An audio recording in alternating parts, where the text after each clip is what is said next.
जय हिंद दोस्तों, मैं Suman Patel lead mathematics YouTube channel पर आपका स्वागत करता हूं। आज जो है बिहार दरोगा प्रीलिम्स का जो एडिटोरियल का वॉल्यूम 2 आया है उसका प्रैक्टिस सेट नंबर 9 होगा। ठीक है, इसके पहले हम 8 कंप्लीट सेट का डिस्कशन करवा चुके हैं वॉल्यूम 2 का। तो जो भी पिछले वीडियो नहीं देखे हैं प्ले लिस्ट में जाइए। प्ले लिस्ट में जो है बिहार दरोगा 2021 करके आपका प्ले लिस्ट नाम से सेव होगा। वहाँ पे लगभग बिहार दरोगा प्रीलिम्स का 40 प्लस सेट यानी कि 42-43 के लगभग हम सेट करवा चुके हैं और वो सारे सेट को आप देखिए, एग्ज़ाम में बहुत ही ज़्यादा आपको हेल्पफुल मिलेगा। ठीक है, और देखिए उस प्ले लिस्ट का जो है लिंक इस वीडियो के डिस्क्रिप्शन में भी हम दे देंगे, वहाँ से भी आप जाके देख सकते हैं। तो देखिए, और अगर इसका पीडीएफ प्राप्त करना हो आपको तो आप मेरा टेलीग्राम चैनल लीड मैथमेटिक्स को ज्वाइन करें, वहाँ पे सारे सेट का पीडीएफ आपको भी मिल जाएगा। ठीक है, तो चलिए देखते हैं आपका पहला क्वेश्चन। पहला प्रश्न है, हाल ही में भारतीय प्रधानमंत्री नरेंद्र मोदी को किस देश के प्रतिष्ठित सैन्य सम्मान लीजन ऑफ मेरिट से सम्मानित किया गया? तो इसका राइट आंसर होगा अमेरिका, यानी कि ऑप्शन सी आपका राइट आंसर होगा। और देखिए, यह पुरस्कार, यह सम्मान पाने वाला पहले भारतीय प्रधानमंत्री कौन बन गए हैं? नरेंद्र मोदी। ठीक है, चलते हैं अगले प्रश्न नंबर 2। कहता है कि देश की पहली चालक रहित मेट्रो रेल, देश के पहली चालक रहित मेट्रो रेल का परिचालन कहाँ किया गया? तो इसका राइट आंसर होगा दिल्ली एनसीआर में। कहाँ पे? दिल्ली एनसीआर में। मजेंडा लाइन पर कितना किलोमीटर का था? 37 किलोमीटर का यह परिचालन किया गया था। ठीक है, चलते हैं अगले प्रश्न नंबर आपका 3। प्रश्न नंबर 3 है, कहता है कि 1 जनवरी 2021 से भारत सुरक्षा परिषद का अस्थायी सदस्य बना। इसके संबंध में कौन सा कथन सत्य है? पहला कथन है कि भारत 2 वर्ष के लिए अस्थायी सदस्य के रूप में चुना गया, बिल्कुल सही कथन है। दूसरा कथन है भारत 8वीं बार सुरक्षा परिषद का अस्थायी सदस्य बना, यानी कि 2 नंबर भी कथन क्या है आपका? सही है। और तीसरा कथन है कि भारत के साथ 4 अन्य देश नॉर्वे, मेक्सिको, आयरलैंड और केन्या भी अस्थायी सदस्य के रूप में शपथ लिए, यानी कि ये भी कथन क्या है? सही, यानी कि तीनों कथन आपका सही है, इसीलिए से right answer option number D हो जाएगा। अगला प्रश्न चलते हैं, प्रश्न नंबर आपका 4। कहता है कि नासा द्वारा प्रायोजित आर्टेमिस मिशन का संबंध किससे है? आर्टेमिस मिशन का संबंध किससे है? तो इसका राइट आंसर होगा चंद्रमा से है, यानी कि ऑप्शन सी आपका राइट आंसर होगा। और यह 2024 में अपने अंतरिक्ष यात्री को चंद्रमा पर उतारेगा। नेक्स्ट प्रश्न है, प्रश्न नंबर आपका 5। कहता है कि दिसंबर 2020 में यूनेस्को ने किस देश की हॉकर संस्कृति को सांस्कृतिक विरासत की प्रतिनिधि सूची में शामिल किया है? तो यह सिंगापुर का है हॉकर संस्कृति, जिसको जो है सांस्कृतिक विरासत की प्रतिनिधि सूची में डाल दिया गया है यूनेस्को के द्वारा। ठीक है, चलते हैं अगला प्रश्न नंबर आपका 6 नंबर प्रश्न है। कहता है कि लाइट हाउस परियोजना का संबंध किससे है? लाइट हाउस परियोजना का संबंध किससे है? तो इसका राइट आंसर होगा पर्यावरण अनुकूलन मजबूत घर प्रदान करने से है, यानी कि लाइट हाउस परियोजना का संबंध किससे है? पर्यावरण अनुकूल मजबूत घर प्रदान करने से है। चलते हैं अगले प्रश्न की तरफ। अगला प्रश्न है, भारत का पहला बौद्ध थीम पार्क कौन सा है? बौद्ध थीम पार्क किस राज्य में बनाया जाएगा? तो इसका राइट आंसर होगा मध्य प्रदेश के रायसेन जिले में। मध्य प्रदेश के रायसेन जिले में। अगला प्रश्न है, प्रश्न नंबर आपका 8। कहता है कि फीफा विश्व कप 2022 का आयोजन किस देश में किया जाएगा? फीफा विश्व कप 2022 का आयोजन किस देश में किया जाएगा? तो ये किया जाएगा कतर में। और 2026 का जो होगा वह यूएसए, कनाडा और मेक्सिको में किया जाएगा। चलते हैं अगले प्रश्न की तरफ। अगला प्रश्न है 9 नंबर। निम्नलिखित में से किस राज्य को डिजिटल इंडिया 2020 अवार्ड से सम्मानित किया गया? डिजिटल इंडिया 2020 अवार्ड से सम्मानित किया गया है अपना बिहार को, यानी कि ऑप्शन सी आपका राइट आंसर होगा। अब देखिए, कोरोना काल में जो है लोगों के बैंक खाते में सीधे आर्थिक मदद पहुंचाने के लिए जो है डिजिटल इंडिया 2020 अवार्ड बिहार को मिला है।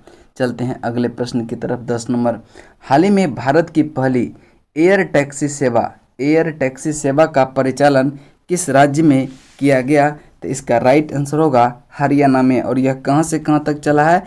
चंडीगढ़ से हरियाणा के हिसार डिस्ट्रिक्ट तक चला है, ठीक है। और इसका उद्घाटन जो किया है वहाँ का चीफ मिनिस्टर मनोहर लाल खट्टर, ठीक है, ने शुभारंभ किया है। अगला प्रश्न है 11 नंबर, कहता है कि नीति आयोग द्वारा जारी इंडिया इनोवेशन इंडेक्स 2020 में किस राज्य को प्रथम स्थान प्राप्त हुआ है? तो प्रथम स्थान प्राप्त हुआ है कर्नाटक को, और दूसरा स्थान हुआ है महाराष्ट्र को, और तीसरा तमिलनाडु को, और 5वां नंबर पे जो है केरल है। तो चौथा पे कौन है? चौथा पे तेलंगाना है, चौथा पे तेलंगाना। नेक्स्ट प्रश्न है प्रश्न नंबर आपका 12। प्रश्न नंबर 12 पे चलते हैं। कह रहा है कि किस राज्य की विधानसभा में ऑनलाइन गेमिंग विधेयक 2020 पारित किया गया, जिसके बाद राज्य में ऑर्गेनिक गेमिंग ऑनलाइन गेमिंग पर प्रतिबंध लगा दिया। जिसके बाद क्या हुआ कि ऑनलाइन जो गेमिंग था उस पर प्रतिबंध लगा दिया। तो ये आंध्र प्रदेश, ऑप्शन सी आपका राइट आंसर होगा। अगला प्रश्न चलते हैं 13 नंबर, 67वें G7 शिखर सम्मेलन का आयोजन वर्ष 2021 में कहाँ किया जाएगा? तो यह किया जाएगा ब्रिटेन में। कहाँ पे? ब्रिटेन में, ऑप्शन बी आपका राइट आंसर होगा। अगला प्रश्न है कि अरब देशों में पहला परमाणु ऊर्जा संयंत्र किस देश ने स्थापित किया है? किस देश ने स्थापित किया है? तो ये सऊदी अरब ने, संयुक्त अरब अमीरात। कौन? संयुक्त अरब अमीरात ने किया है, यानी कि ऑप्शन सी आपका राइट आंसर होगा। चलते हैं अगला प्रश्न की तरफ। अगला प्रश्न है आपका 15 नंबर, कह रहा है कि पुस्तक कोविड-19 सभ्यता का संकट और समाधान के लेखक है। कौन है इसके लेखक? तो इसका लेखक जो है वह कैलाश सत्यार्थी है, जो कि right answer option number B होगा। और इसका विमोचन जो किए थे वह पूर्व मुख्य न्यायाधीश जो थे वह दीपक मिश्रा, उसने इसका विमोचन किया है। चलिए अगला प्रश्न है प्रश्न नंबर आपका 16। मार्च 2021 में वर्ल्ड हैप्पीनेस इंडेक्स के संबंध में कौन सा कथन सही नहीं है? कौन सा कथन सही नहीं है? इसमें प्रथम स्थान फिनलैंड को प्राप्त है, ये बिल्कुल कथन सही है। इसमें भारत को 139वां स्थान प्राप्त हुआ है, यह कथन भी सही है। और तीसरा कथन जो है कि 2020 में भारत का स्थान 144वां था, यह कथन भी क्या है? सही है। यानी कि तीनों कथन आपका सही है। तो 1, 2, 3 यानी सभी सही है। ऑप्शन डी आपका राइट आंसर होगा। अगला प्रश्न है 17 नंबर, कहता है कि सिलिनेक्स 2020 क्या है? सिलिनेक्स 2020 क्या है? भारत और श्रीलंका के बीच होने वाले नौसैनिक अभ्यास है, जो कि आपका right answer option number A हो जाएगा, जो कि 8वां संस्करण इसका 2020 में आयोजित हुआ था। 8वां संस्करण कहाँ हुआ था? यह श्रीलंका के त्रिंकोलामाली में, ठीक है, त्रिंकोलामाली में। चलते हैं अगला प्रश्न नंबर आपका 18, कहता है कि हाल ही में भानु अथैया, देखिए भानु अथैया का निधन हो गया, उसका संबंध किस क्षेत्र से है? तो भानु अथैया का संबंध यह फिल्म जगत से है, यानी कि ऑप्शन डी आपका राइट आंसर होगा। और भारत का पहली ऑस्कर विजेता जो बना था ये भानु अथैया ही थे। नेक्स्ट प्रश्न चलते हैं प्रश्न नंबर आपका 19 नंबर प्रश्न को देखते हैं। कह रहा है कि हाल ही में विश्व स्वास्थ्य संगठन द्वारा किस उत्तरी अमेरिका देश की मलेरिया मुक्ति घोषित किया गया? तो इसका राइट आंसर होगा अल सल्वाडोर को जो है यह मलेरिया मुक्त घोषित किया है WHO ने। अगला प्रश्न है प्रश्न नंबर आपका 20, कहता है कि एशिया का सबसे लंबा मंदिर रोपवे किस राज्य में निर्मित किया गया? तो इसका राइट आंसर होगा गुजरात में, ऑप्शन ए आपका राइट आंसर होगा। अगला प्रश्न है 21 नंबर, कहता है कि रणजी ट्रॉफी 2020 का खिताब किस टीम ने जीता? रणजी ट्रॉफी 2020 का खिताब सौराष्ट्र ने जीता, ऑप्शन बी आपका राइट आंसर होगा। 22 नंबर है कि वर्ष 2020 का लोकमान्य तिलक नेशनल अवार्ड किसे प्रदान किया गया। वर्ष 2020 का लोकमान्य तिलक नेशनल अवार्ड किसे सम्मानित किया गया है, तो ये सोनम वांगचुक को, सोनम वांगचुक, ऑप्शन सी आपका राइट आंसर होगा। अगला प्रश्न है प्रश्न नंबर आपका 23। हाल ही में चर्चा में रहा हिंदू उत्तराधिकार अधिनियम किस वर्ष लाया गया। हिंदू उत्तराधिकार अधिनियम किस वर्ष लाया गया था, तो इसका राइट आंसर होगा 2005 में, ऑप्शन डी आपका राइट आंसर होगा। अगला प्रश्न है प्रश्न नंबर 24।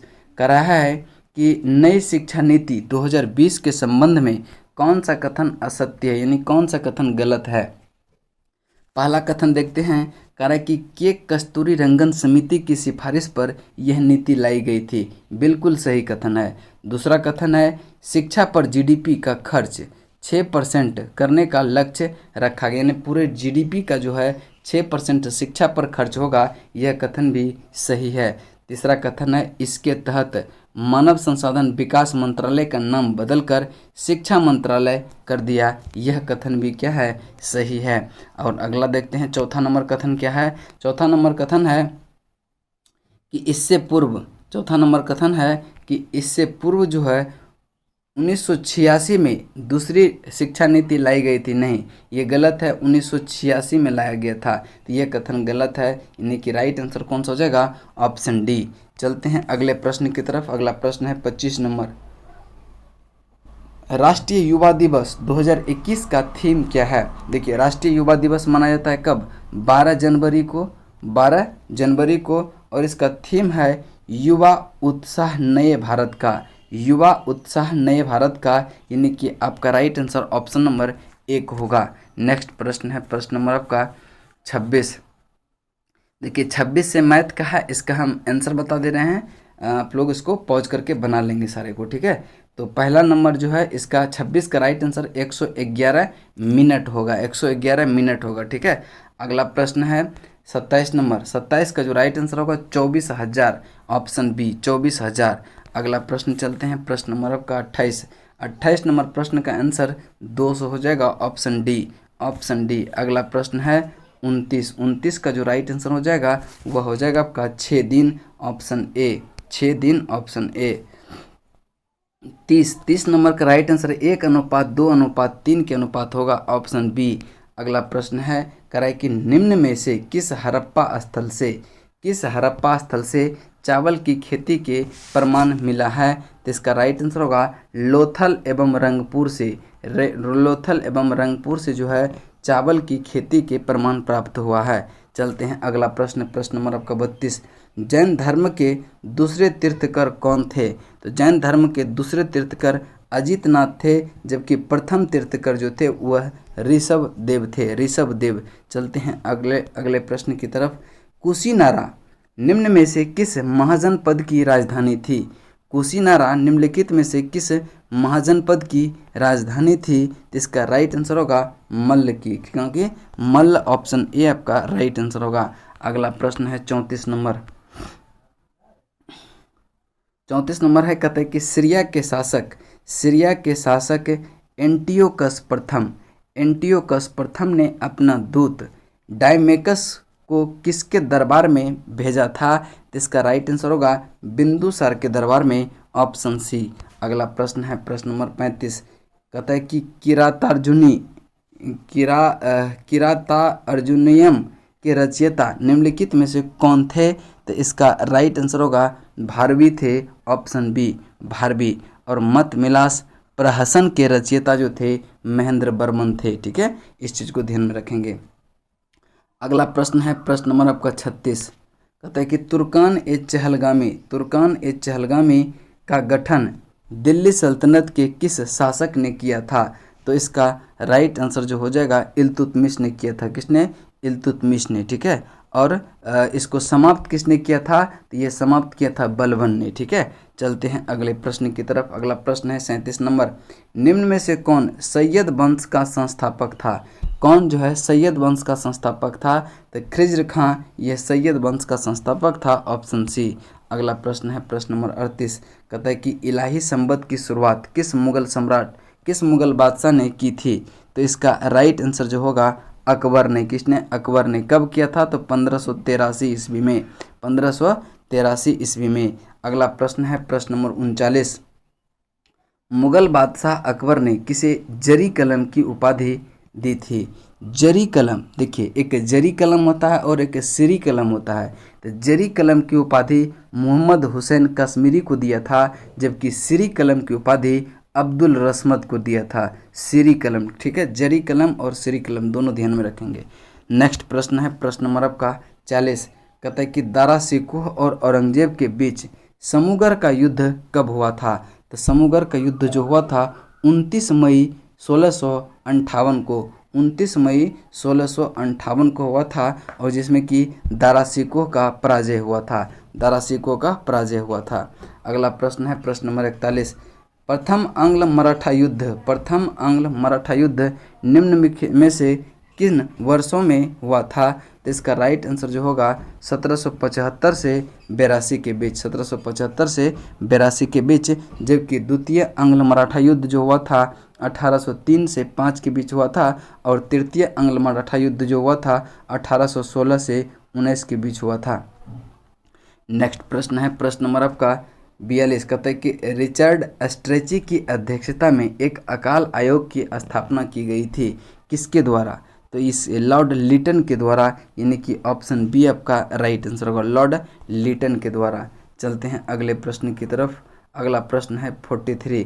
कहता है कि रहनुमाई मजदायन सभा के संस्थापक निम्नलिखित में से कौन थे? देखिए, रहनुमाई मजदायन सभा के संस्थापक निम्नलिखित में से कौन थे?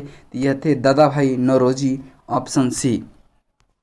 अगला प्रश्न है कि साइमन कमीशन की नियुक्ति की घोषणा कब की गई? कब की गई? तो इसका राइट आंसर होगा नवंबर 1927 में, नवंबर 1927 में। जबकि इसका भारत आगमन जो हुआ था 3 फरवरी 1928 को साइमन कमीशन भारत आया था। अगला प्रश्न है प्रश्न नंबर 45। कहता है कि अमृत बाजार पत्रिका के संपादक थे, अमृत बाजार पत्रिका के संपादक शिशिर कुमार घोष थे, ऑप्शन बी। नेक्स्ट प्रश्न है प्रश्न नंबर आपका 46। निम्नलिखित में से कौन ग्रह अंतर्ग्रह कहलाते हैं? अंतर्ग्रह कहलाते हैं कौन सा? तो इसका राइट आंसर होगा बुध और शुक्र। बुध और शुक्र जो है अंतःग्रह कहलाते हैं, चूंकि यह सूर्य और पृथ्वी के बीच होने के कारण इसको अंतःग्रह कहते हैं। अगला प्रश्न है प्रश्न नंबर आपका 47। सामान्यतः अपसौर की स्थिति होती है, सामान्यतः अपसौर, अपसौर का मतलब क्या होता है? सूर्य और पृथ्वी की मैक्सिमम दूरी ये होती है 4 जुलाई को, और उपसौर सॉरी अपसौर जो होता है सूर्य और पृथ्वी के बीच की अधिकतम दूरी, ठीक है। और जबकि उपसौर जो होगा वह जो होगा न्यूनतम दूरी जो होता है 3 जनवरी को, यानी कि अपसौर कहे तो 4 जुलाई और उपसौर कहे तो 3 जनवरी, ठीक है, 3 जनवरी, ठीक है, ध्यान में रखेंगे। नेक्स्ट प्रश्न है प्रश्न नंबर 48। एम्फीबोलाइट निम्न में से किसके रूपांतरण से बनी शैल है? तो इसका राइट आंसर होगा बेसाल्ट के बनी शैल है, यानी कि ऑप्शन सी आपका राइट आंसर होगा। अगला प्रश्न है कि प्लाया किसके द्वारा निर्मित निक्षेपात्मक स्थल रूप है? यानी कि इसका राइट आंसर जो हो जाएगा वह पवन हो जाएगा, ऑप्शन बी पवन, ठीक है। अगला प्रश्न चलते हैं प्रश्न नंबर आपका 50 नंबर प्रश्न कह रहा है कि निम्नलिखित में कौन प्रायद्वीपों का प्रायद्वीपीय कहा जाता है? प्रायद्वीपों का प्रायद्वीप कहा जाता है, तो इसका राइट आंसर जो होगा वह हो जाएगा यूरोप को, यानी कि option C, option A sorry Europe, option A. अगला प्रश्न है प्रश्न नंबर आपका 51। पश्चिमी घाट किस प्रकार के पर्वत का उदाहरण है? पश्चिमी घाट जो है किस प्रकार की पर्वत का उदाहरण है? तो इसका राइट आंसर जो होगा वह अवशिष्ट पर्वत का उदाहरण है। अवशिष्ट, देखिए पूर्वी घाट भी अवशिष्ट पर्वत का ही उदाहरण है, पूर्वी घाट भी अवशिष्ट पर्वत का ही उदाहरण है। अगला प्रश्न है कहता है कि पेटागोनिया मरुस्थल किस देश में है? पेटागोनिया मरुस्थल किस देश में है? तो यह अर्जेंटीना में है, ऑप्शन सी आपका राइट आंसर होगा। चलते हैं अगला प्रश्न, प्रश्न नंबर 53 नंबर प्रश्न है कहता है कि निम्न में कौन सी जल संधि जावा सागर एवं हिंद महासागर को जोड़ती है? जावा सागर और हिंद महासागर को जोड़ती है। इसका नाम है सुंडा जल संधि। सुंडा जल संधि ऑप्शन ए आपका राइट आंसर होगा। अगला प्रश्न है विक्टोरिया जलप्रपात किस नदी पर स्थित है? विक्टोरिया जलप्रपात जो है यह जाम्बेजी नदी पर स्थित है, यानी कि ऑप्शन सी आपका राइट आंसर होगा। ओजोन परत पाई जाती है, ओजोन परत जो पाई जाती है वह समताप मंडल में पाई जाती है, यानी कि ऑप्शन बी आपका राइट आंसर होगा। और ओजोन परत जो है ये क्या कहता है, सूर्य की जो आने वाली पराबैंगनी किरण है उसको जो है पृथ्वी को उससे बचाती है। अगला प्रश्न है प्रश्न नंबर आपका 56। सबसे छोटी समुद्री रेखा वाला राज्य कौन सा है? देखिए सबसे छोटी समुद्री रेखा वाला राज्य जो है वह गुजरात है, और सबसे बड़ी अगर पूछे तो गुजरात है, ठीक है। और सबसे छोटी गोवा, सबसे छोटी गोवा, सबसे बड़ी गुजरात। और देखिए समुद्र से जो है भारत के 9 राज्य सीमा बनाता है, 9 राज्य सीमा बनाता है। कौन कौन सा है? कर्नाटक है, पहले देखिए ऊपर से लेते हैं, गुजरात है, महाराष्ट्र, कर्नाटक, गोवा, केरल, उसके बाद हो जाएगा तमिलनाडु, फिर आंध्र प्रदेश, उड़ीसा, फिर पश्चिम बंगाल। ये 9 राज्य जो है ये आपका समुद्र के तट से सीमा साझा करती है। अगला प्रश्न है प्रश्न नंबर आपका 57। मिकिर पहाड़ी निम्नलिखित में से किस राज्य में है? मिकिर की पहाड़ी यह आपका असम में पड़ता है, जबकि डाफला अबोर मिसमी यह आपका अरुणाचल प्रदेश का है। डाफला अबोर मिसमी कहाँ का है? अरुणाचल प्रदेश का, ठीक है। अगला प्रश्न है प्रश्न नंबर आपका 58। कौन सा चैनल लक्षद्वीप को मालदीव से अलग करता है? यह 8 डिग्री चैनल, ऑप्शन ए आपका राइट आंसर होगा। अगला प्रश्न है कि उरी परियोजना निम्नलिखित में से किस नदी पर निर्मित है? उरी परियोजना निम्नलिखित में से किस नदी पर निर्मित है? तो इसका राइट आंसर जो होगा झेलम नदी पर, ऑप्शन डी आपका राइट आंसर होगा। देखिए झेलम नदी पर एक और रखिएगा तुलबुल परियोजना, कौन सा? तुलबुल परियोजना झेलम नदी पर ही है। अगला प्रश्न है प्रश्न नंबर आपका 60, कहता है कि कोयना किस नदी की सहायक नदी है? कोयना जो है किस नदी की सहायक नदी है? यह कृष्णा की सहायक नदी है, ऑप्शन सी। अगला प्रश्न चलते हैं, कह रहा है कि निम्नलिखित में से किस वर्ग के जंतु समतापी होते हैं? किस वर्ग के जंतु समतापी होते हैं? तो यह पक्षी वर्ग के जंतु जो है वह समतापी होते हैं। चलिए अगला प्रश्न चलते हैं प्रश्न नंबर आपका 62, कहता है कि केंचुए शोषण करते हैं। केंचुआ जो है शोषण करते हैं त्वचा से, केंचुआ शोषण करते हैं त्वचा से, यानी कि ऑप्शन सी आपका राइट आंसर होगा। उसके बाद चलते हैं 63 नंबर, कह रहा है कि निम्नलिखित में से कौन एक कोशिकीय जीव नहीं है? कौन एक कोशिकीय जीव नहीं है?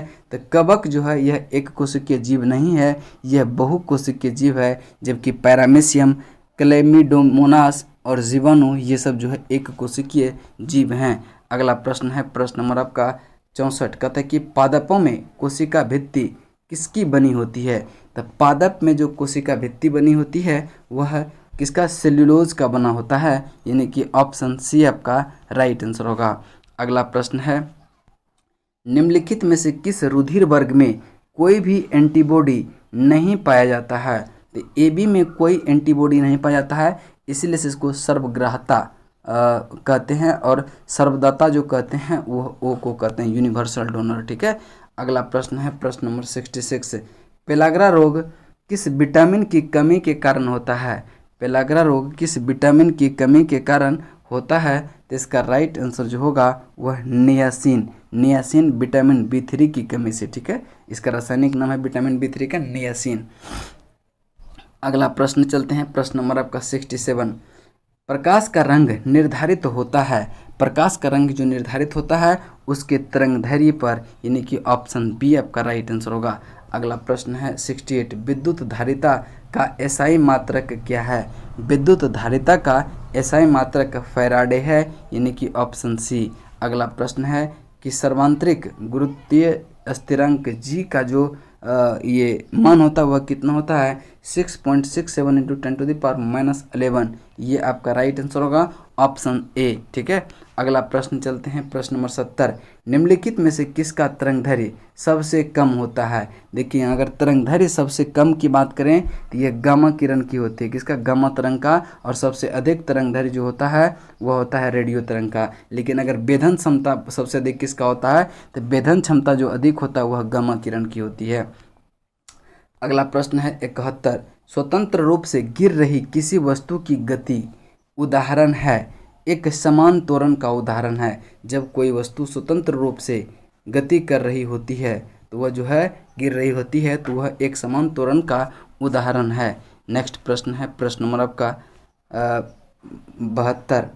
कहता है कि 20 किलो हर्ज यानी कि 20,000 हर्ज से अधिक की आवृत्ति को क्या कहते हैं? प्राश्रव्य तरंगे कहते हैं। श्रव्य तरंगे 20 हर्ज से 20,000 हर्ज के बीच की ध्वनि को प्राश्रव्य तरंगे कहते हैं और 20 हर्ज से कम की ध्वनि को अवश्रव्य तरंगे कहते हैं। चलते हैं अगले प्रश्न की तरफ। प्रश्न नंबर आपका 73 नंबर है। कहता है कि कांसा निम्न में से किन धातुओं से मिलकर बना होता है? तो कांसा तांबा और टीन के मिश्र धातु से बना होता है, यानी कि ऑप्शन ए आपका राइट आंसर होगा। निम्न में से किसे हरा कशिश के नाम से जाना जाता है? हरा कशिश के नाम से किसे जाना जाता है? तो इसको हरा, देखिए एक नीला थोथा होता है, एक हरा थोथा। तो देखिए हरा कशिश फेरस सल्फेट को, किसको? फेरस सल्फेट को, जबकि नीला थोथा जो है यह कॉपर सल्फेट को। दोनों में कंफ्यूज नहीं करना है, ठीक है। नीला थोथा यह कॉपर सल्फेट, हरा कशिश फेरस सल्फेट, ठीक है। चलते हैं अगले प्रश्न की तरफ। 75 नंबर कहता है कि अम्ल वर्षा के लिए उत्तरदायी गैस कौन सा है? अम्ल वर्षा के लिए जो है ये N2O और SO2 ये दोनों जो है उत्तरदायी है, यानी कि right answer option number D, B और सी दोनों हो जाएगा। अगला प्रश्न है 76 नंबर है। कहते हैं कि पारा को संग्रहित करने के लिए बने पात्र किससे बने होते हैं? यह लोहा से बने होते हैं, यानी कि ऑप्शन ए आपका राइट आंसर होगा, लोहा। अगला प्रश्न है, कह रहा है कि निम्न में से कौन सा तत्व सभी अम्लों में अनिवार्य रूप से उपस्थित होता है? सभी अम्लों में अनिवार्य रूप से उपस्थित होता है। तो यह हाइड्रोजन जो है यह सभी अम्लों में अनिवार्य रूप से उपस्थित होता है। अगला प्रश्न चलते हैं, प्रश्न नंबर आपका 78। निम्न में से कौन सा फिनॉल तथा फॉर्मल्डिहाइड का बहुलक है? तो इसका राइट आंसर होगा बेकेलाइट जो है यह फिनॉल तथा फॉर्मल्डिहाइड का बहुलक है। अगला प्रश्न है, संविधान सभा के अल्पसंख्यक उप समिति के अध्यक्ष निम्न में से कौन थे? देखिए संविधान सभा के अल्पसंख्यक उप समिति के अध्यक्ष जो थे वह HC मुखर्जी थे, यानी कि ऑप्शन डी आपका राइट आंसर होगा। अगला प्रश्न है, किस संविधान संशोधन द्वारा सिक्किम को पूर्ण राज्य का दर्जा दिया गया था? देखिए 36वां संविधान संशोधन 1975 द्वारा इसको जो है पूर्ण राज्य का दर्जा दिया गया था, जबकि 35वां संविधान संशोधन 1974 द्वारा इसको जो है सह राज्य की दर्जा दिया गया था। दोनों ध्यान में रखेंगे। अगला प्रश्न है कि भारतीय संविधान का कौन सा अनुच्छेद धार्मिक कार्यों के प्रबंध की स्वतंत्रता का अधिकार प्रदान करता है? तो इसका राइट आंसर जो होगा वह अनुच्छेद 26 हो जाएगा, ऑप्शन बी अनुच्छेद 26। चलते हैं अगले प्रश्न की तरफ। प्रश्न नंबर आपका 82 है। कह रहा है कि भारतीय संविधान में मौलिक कर्तव्यों को किस संविधान संशोधन द्वारा शामिल किया गया? तो इसका राइट आंसर जो हो जाएगा वो हो जाएगा 42वां संविधान संशोधन 1976, ठीक है। और किस समिति की सिफारिश पर? तो स्वर्ण सिंह समिति की सिफारिश पर मौलिक कर्तव्य को भाग 4 के क में और अनुच्छेद 51 के क में जोड़ा गया, ठीक है। अभी वर्तमान में मौलिक कर्तव्यों की संख्या जो है वह 11 है। जब इसको जोड़ा गया था मौलिक कर्तव्य को तो उस समय 10 था, ठीक है। और 11वां जो जोड़ा गया था वह 86वां संविधान संशोधन 2002 में जोड़ा गया था। अगला प्रश्न है 83। लोकसभा का नेता होता है, लोकसभा का नेता जो होता है वह प्रधानमंत्री होता है, ऑप्शन बी। अगला प्रश्न है प्रश्न नंबर 84। मंत्रिपरिषद सामूहिक रूप से किसके प्रति उत्तरदायी होता है? तो मंत्रिपरिषद सामूहिक रूप से लोकसभा के प्रति उत्तरदायी होता है, ऑप्शन सी। अगला प्रश्न है कि निम्नलिखित में से किसी भौगोलिक क्षेत्र को अनुसूचित क्षेत्र घोषित करने का संवैधानिक अधिकार है? तो इसका राइट आंसर जो हो जाएगा वो हो जाएगा राष्ट्रपति, ऑप्शन बी। अगला प्रश्न है प्रश्न नंबर आपका 86। किसे अस्थायी मितव्ययता समिति कहा जाता है? किसे जो है अस्थाई मित्त व्ययिता समिति कहा जाता है? तो इसका राइट आंसर होगा प्रकलन समिति को, यानी कि ऑप्शन बी। और प्रकलन समिति में जो है 30 सदस्य होते हैं और 30 के 30 सदस्य जो है लोकसभा के सदस्य होते हैं और इसका चयन जो है लोकसभा अध्यक्ष करते हैं। कौन करते हैं? लोकसभा अध्यक्ष करते हैं। चलिए अगला प्रश्न चलते हैं। प्रश्न नंबर आपका 87।